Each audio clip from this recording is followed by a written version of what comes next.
पीहू के डर ने गांव के लोगों को पागल कर दिया था। कोई स्कूल नहीं जा रहा था। बच्चे खिड़कियों से पीछे छुप के बाहर झांकते थे, लेकिन पीहू अभी भी उसी स्कूल के सामने बैठी मिलती थी। जुबान पे एक ही लफ्ज, मुझे भूख लगी है। फिर एक दिन गांव में एक बड़ा तांत्रिक आया। सुना था 1000 भूत प्रेत भगाए हैं उन्होंने। तांत्रिक गांव में कदम रखते ही एक आदमी से पूछा, ये गांव इतना शांत क्यों है?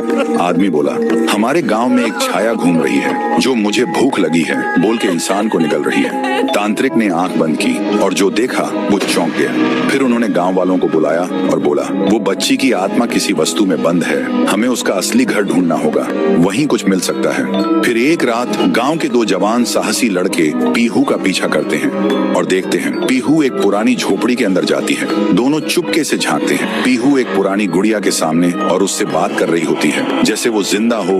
दोनों देखकर चौंक जाते हैं। फिर अगली सुबह वही 2 लड़के झोपड़ी में जाकर वो डॉल उठाते हैं और ले जाते हैं तांत्रिक के पास।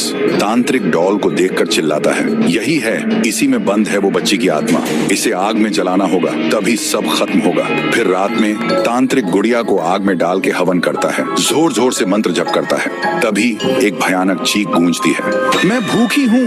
और अचानक वो डॉल हवा में उड़ जाती है और सबके सामने उस डॉल से निकलती है पीहू।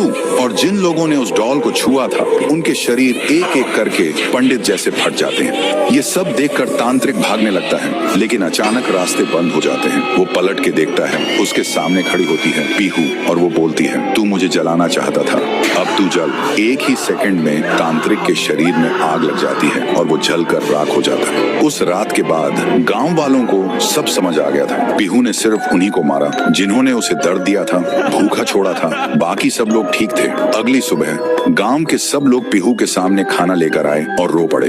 बोले, हमें माफ कर दो, हमने तुम्हें भूत नहीं समझा, लेकिन तुम तो देवी हो जो सिर्फ भूखी थी। पीहू ने एक मुस्कान के साथ थाली में से एक निवाला उठाया और जैसे ही उसने वो खाया उसका रूप हल्की रोशनी में बदलने लगा। फिर वो हवा में मिल गई। उस दिन के बाद पीहू कभी नहीं दिखी। तब से वो गांव वापस वैसे ही हो गया, शांत, प्यारा और खुशी से भरा। तो दोस्तों, अगर कभी कोई भूखा बच्चा दिखे तो उसे भिखारी समझ के नजरअंदाज मत करना। क्या पता वो तुम्हारी इंसानियत का इम्तिहान हो। कमेंट करो, पीहू अब भूखी नहीं है, अगर तुम सच में एक इंसान हो।